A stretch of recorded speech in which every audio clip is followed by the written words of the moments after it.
Sepanjang hari, Ayuna gelisah. Ia mengerjakan pekerjaannya di kantor sambil diam. Pernyataan Raisa bahwa ia sudah mengajukan perceraian dengan Damar sangat mengganggu hatinya. Ditambah lagi sikap Malik yang seperti melindungi Raisa. Ada apa di antara keduanya? Kamu kok seperti mumet banget. Pesan dari Damar masuk ke ponsel Ayuna di sela kesibukan mereka bekerja. Ayuna menoleh pada Damar di meja kerjanya yang tak jauh dari meja kerja Ayuna. Damar juga tengah menatap pada Ayuna. Ayuna segera membalas pesan tersebut. Nanti sore kita ketemuan di tempat yang kemarin aku share ya. Kangen karena kemarin batal bercinta. Pesan tersebut sudah pasti masuk juga ke ponsel Raisa. Raisa segera mengirimkan pada Malik. Ternyata tempat yang dipilih Ayuna adalah ruko yang belum lama diberikan Malik untuknya. Kamar di lantai atas sudah dirapikan oleh Ayuna. Sebuah ranjang besar, lemari pakaian, satu meja kecil dengan 2 kursi melengkapi kamar tersebut. Sebuah pendingin ruangan juga dipasang di kamar itu. Kamar mandi dalam kamar itu juga sudah dibersihkannya. Sebuah tempat yang nyaman untuk bercinta tanpa perlu mengeluarkan uang lagi untuk sewa kamar hotel. Ini ruko siapa nah? Tanya Damar ketika sampai di tempat itu. Malik melempar tubuhnya ke ranjang yang empuk sambil tangannya meraih Ayuna agar ikut berbaring bersamanya. Bang Malik membelikannya untukku. Royal juga suamimu itu. Ayuna merintih pelan ketika bibir Damar beraksi menjelajah tubuhnya. Ia lupakan sejenak kegalauan hatinya. Fokus menikmati cinta terlarang dan dosa terindah di sore itu. Setelah hasrat mereka terpuaskan, Damar tidur terlentang dengan tubuh bermandi peluh. Ayuna di sampingnya, tidur miring sambil tangannya bermain di dada Damar. Bang, kok abang tidak memberitahu aku kalau abang mau bercerai? Damar menoleh pada Ayuna. Tahu dari siapa kamu? Kemarin aku bertemu Mbak Esa di rumah sakit. Dia mengatakan bahwa dia sudah mengajukan gugatan cerai. Damar menarik nafas panjang. Ya, Raisa sangat marah padaku. Berkali-kali aku mohon maaf dan minta agar kami tidak bercerai, tapi tidak digubrisnya. Ayah dan bundanya pun mendukung perceraian kami. Malah ayahnya yang menyediakan pengacara untuk mengurus perceraian kami. Bang, cobalah lagi membujuk Mbak Esa agar membatalkan perceraian kalian. Kebetulan anak kalian sedang sakit. Pakai alasan itu untuk mengetuk hati Mbak Esa. Masa Mbak Esa tega mengorbankan anaknya kalau bercerai dengan abang? Saka anak kami. Ia melihat kita berdua di kamar saat itu. Sejak itu sampai sekarang ia tidak mau mendekatiku. Ia seperti membenciku. Padahal mamanya sudah berusaha membujuk agar Saka mau sama aku lagi. Tapi anak itu betul-betul menghindariku. Ya bang, padahal sudah enak begini. Kita berdua menikmati bercinta tanpa dicurigai orang lain. Karena kita masing-masing punya pasangan yang sah. Dan aku tetap bisa menikmati kekayaan suamiku. Damar membalik tubuhnya menghadap Ayuna. Diraihnya kepala Ayuna masuk dalam dekapannya, sementara dada Ayuna menempel empuk di tubuh Damar. Yuna, sudah selama ini kita berhubungan, apa suamimu tak pernah merasa curiga? Ayuna mengeratkan pelukannya. Tak ingin membahas hal tersebut karena sesungguhnya ia mulai takut melihat sikap Malik belakangan ini. Tiba-tiba, cekrek, pintu kamar terbuka. Ayuna memang tidak menguncinya, karena ia sudah mengunci pintu ruko di lantai bawah, sehingga tidak mungkin ada orang yang masuk. Bang Malik. Di depan pintu, Malik berdiri berdua dengan Windra, yang dengan sigap merekam semua yang ada dalam kamar itu. Ayuna merasa tubuhnya membeku, sedang Damar secepat kilat duduk dan memunguti pakaiannya yang terserak di lantai. Bergegas, Damar mengenakan pakaiannya di bawah tatapan Malik yang berdiri dengan tenang menatap keduanya. Damar merasa sebentar lagi rangkaian pukulan akan menghujani tubuhnya kembali, seperti yang dilakukan Ras dulu padanya. Bahkan mungkin bisa lebih parah, karena ini suami Ayuna sendiri yang memergoki mereka. Belum kena pukul saja, hatinya sudah ngilu. Mau bagaimana lagi? Ini adalah harga yang harus dibayarnya atas kenikmatan yang telah direguknya bersama Ayuna. Kamu masih ingin mempertontonkan tubuhmu pada kami semua, ucap Malik dengan tenangnya. Karena dilihatnya, Ayuna duduk tak bergeming di tempat tidur dengan tubuh polosnya. Atau kalian masih ingin melanjutkan permainan kalian? Kalau kalian merasa tak berdosa melakukannya, silahkan dilanjut. Ayo Ndra, kita pergi. Sudah selesaikan. Windra mengangguk sambil memasukkan ponsel ke sakunya. Dengan tenang, Malik dan Windra keluar dari ruangan tersebut. Damar menarik nafas lega. Lega? Bagaimana bisa lega kalau mereka baru saja tertangkap basah oleh Malik, suami Ayuna? Tapi setidaknya tubuhnya aman dari amukan Malik. Malik tidak beringas seperti Ras yang langsung melayangkan pukulan bertubi-tubi padanya. Namun melihat ketenangan lelaki yang berstatus suami Ayuna itu, Damar begitu ngeri. Pasti ada rencana besar yang akan dilakukan Malik padanya dan Ayuna. Atau mungkin Malik sangat mencintai Ayuna sehingga ia memilih untuk diam agar tidak bertengkar dengan istrinya itu. Kalau memang demikian, amanlah Damar. Damar membantu memunguti pakaian Ayuna di lantai dan membantu memasangkan ke tubuh Ayuna.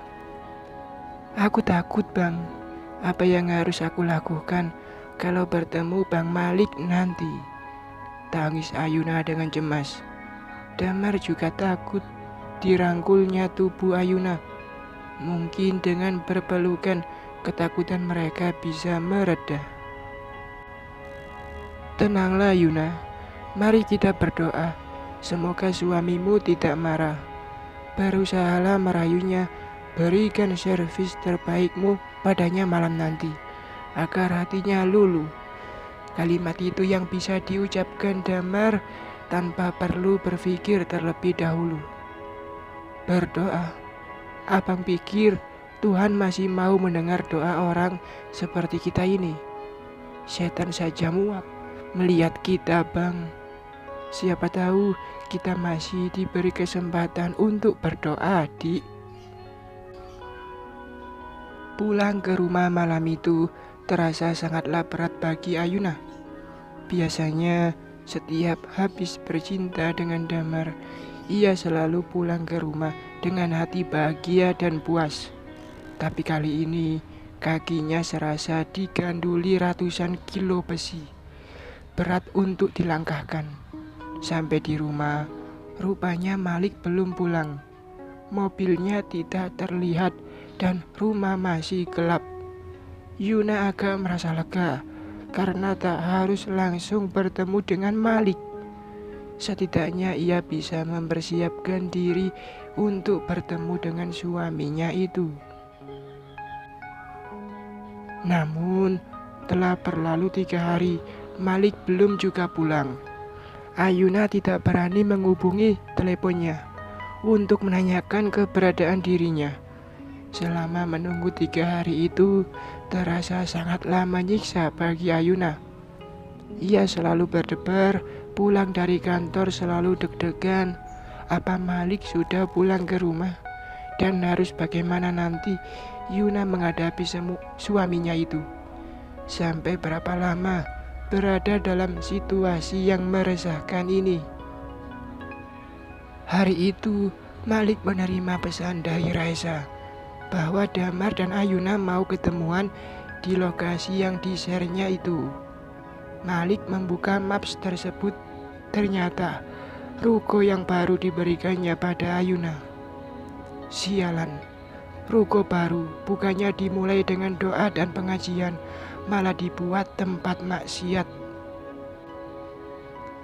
Hari itu seharusnya Malik ke Bandung, ada proyek barunya membuat furnitur untuk rumah seorang konglomerat di Jakarta. Tapi karena ingin melihat sendiri perbuatan istrinya, maka ditundanya urusan ke Bandung.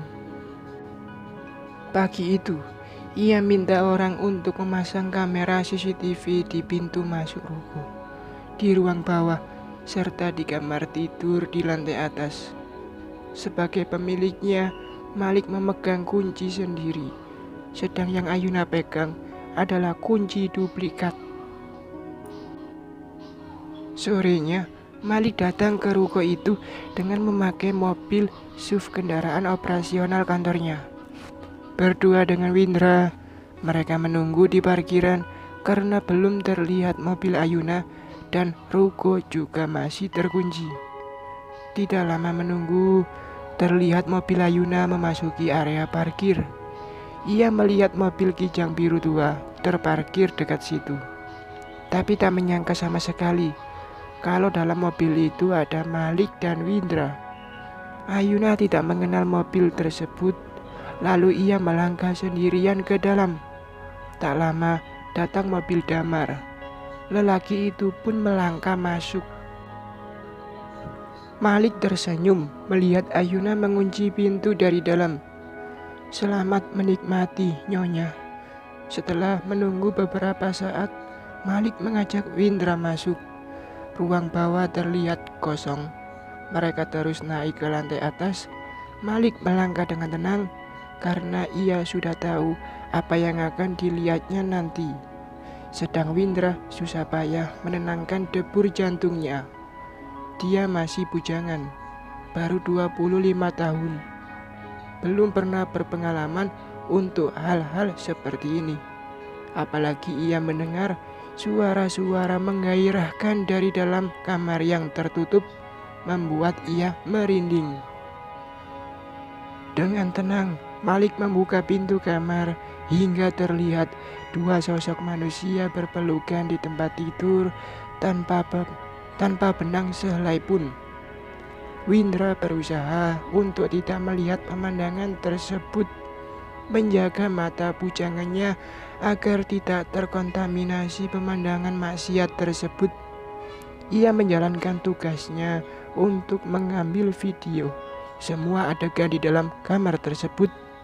Namun tak urung matanya melihat sosok mulus Ayuna membuat jantungnya berdebaran tak karuan. Melihat sosok Damar tanpa busana tidaklah masalah baginya karena sama. Buru-buru ia beristighfar. Kenapa Pak Bos menyuruh dia menjalankan tugas meresahkan ini? Mengapa bukan orang-orang yang sudah menikah yang diajak? Tapi ini menyangkut kepercayaan, karena ini berhubungan dengan rahasia rumah tangga Pak Bos. Pak Bos sudah memberi kepercayaan padanya untuk menjalankan tugas ini dan menjaga rahasia tersebut. Ini adalah amanat yang harus dijaganya. Selesai melakukan tugas penting tersebut, keduanya kembali ke kantor. Sepeda motor Windra parkir di kantor, begitu juga mobil Malik ada di kantor. "Dra, Aku mau langsung ke Bandung malam ini. Kamu selesaikan gambar desain ruangan rumah Pak Roseno ya. Kalau sudah selesai, tolong kirim ke saya di Bandung untuk menyesuaikan furniturnya. Dan berikan satu kopinya pada Bu Raisa agar ia bisa menyiapkan gordennya. Tolong jelaskan padanya bagian-bagian yang akan dipasang gorden. Nantikan ada ruang yang dipasang gorden dan fitres. Ada juga ruang yang hanya pakai fitres tanpa gorden. Contoh bahannya ada di mejaku di kantor. Baik, Pak.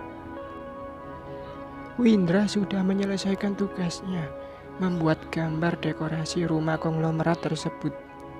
Beruntung tadi ia bisa bertemu dengan Pak Roseno, lalu bisa minta tanda tangan sebagai tanda persetujuannya atas rancangan ruangan yang dibuat Windra. Beberapa hari yang lalu, Windra dan Malik sudah bertemu Pak Roseno dan istrinya di bangunan rumahnya yang sedang dikerjakan. Pemilik rumah tersebut sudah menyampaikan apa yang mereka inginkan untuk setiap ruang di rumah mereka. Windra mencatat semuanya dengan teliti. Alhamdulillah, tadi ia sudah selesai menuangkan semuanya dalam sebuah sketsa dan sudah ditandatangani oleh empunya rumah. Windra mencetak beberapa kopiannya. Satunya akan diantar sore ini ke rumah Raisa sesuai tita Pak Bos. Assalamualaikum. Windra memberi salam ketika sudah sampai di depan sanggar jahit Raisa. Waalaikumsalam. Sebuah suara lembut menjawab salamnya. Seorang gadis dengan tunik bergaris biru putih berpadu celana jeans serta kerudung biru muda menyambutnya. Tertegun, Windra melihatnya. Gadis itu terlihat cerah dan segar karena baru selesai mandi. Wanginya menggelitik hidung Windra. Windra sudah pernah melihatnya saat ia datang ke sini dulu, tapi hanya sekilas melihatnya saat Hanu menaruh minuman untuknya. Sekarang ia melihat dengan jelas. Gadis sederhana tapi sangat menarik hati. Mas, Hanu menggoyang-goyang tangannya di depan wajah Windra untuk menyadarkan pemuda itu dari bengongnya. Iya, maaf, Bu Esa ada. Hanum tersenyum melihat wajah bengong Windra. Kok bengong, Mas? Ada yang salah dengan wajah saya? Windra makin gelagapan digoda oleh Hanum. Atau terpesona melihat wajah cantik saya? Kepedean. Aku mau ketemu Mbak Esa. Mbak Esa di rumah sakit. Windra menepuk jidatnya. Semalam Pak Bos sudah memberitahu bahwa Raisa di rumah sakit. Jadi Windra menemuinya di rumah sakit saja. Kok langkahnya membawanya ke rumah ini? Pura-pura tidak tahu atau memang tidak tahu? Apa modus karena mau ketemu cewek cantik di sini? Wajah Windra memerah. Ia sudah diberitahu kalau Raisa ada di rumah sakit, tapi ia tidak tahu mengapa ia justru datang ke rumah ini. Ya sudah, aku mau ke rumah sakit sekarang, ujar Windra menahan malu. Karena Hanum terus senyum-senyum meledeknya. Ia melangkah ke motornya yang terparkir di pekarangan. Ya sudah, hati-hati di jalan, ucap Hanum meletakkan tas bawaannya di lantai sambil mengunci pintu. Windra menoleh pada Hanum yang terlihat seperti hendak bepergian. Dekatnya terletak tas berisi barang bawaan. Kamu mau kemana, Num? Mau ke rumah sakit. Sama siapa? Sama abang. Abang? Siapa abang? Aku. Windra menunjuk dirinya sendiri. Hanum tertawa melihat wajah polos Windra. Jangan GR. Sejak kapan kamu jadi abang aku? Ya abang ojek lah. Windra menarik nafas panjang dan mengembuskannya kembali. Anak ini lucu, menggemaskan, dan bikin wajah sering memerah. Awas kamu, Num, akan kubikin kamu takluk padaku. Ia melangkah mendekati Hanum. Diambilnya tas Hanum yang ada di lantai sambil menarik tangan Hanum menuju motornya. Kalau sama-sama mau ke rumah sakit, mengapa nggak bareng saja? Daripada naik ojek harus bayar, mending sama aku, gratis. Kamu bisa menjamin aku selamat sampai rumah sakit. Ya elah, ke rumah sakit doang. Kamu pikir kita mau ke medan perang, pakai minta jaminan segala? Siapa tahu kamu nanti menculik aku, jawab Hanum santai. Pak Bos jaminannya. Ayo naik, bawel amat. Windra menghidupkan sepeda motornya. Hanum menaruh tas antara dirinya dengan Windra, sehingga duduknya berjarak. Sini tasnya, taruh di depan saja. Tempat dudukmu jadi sempit kalau tas di situ. Gak mau, nanti kamu sering-sering ngerem. Kita bukan mahram. Astagfirullahalazim, pikiranmu Num, ngeres amat. Ya sudah, pegang kuat-kuat, nanti jatuh, aku yang disalahkan. Bersambung.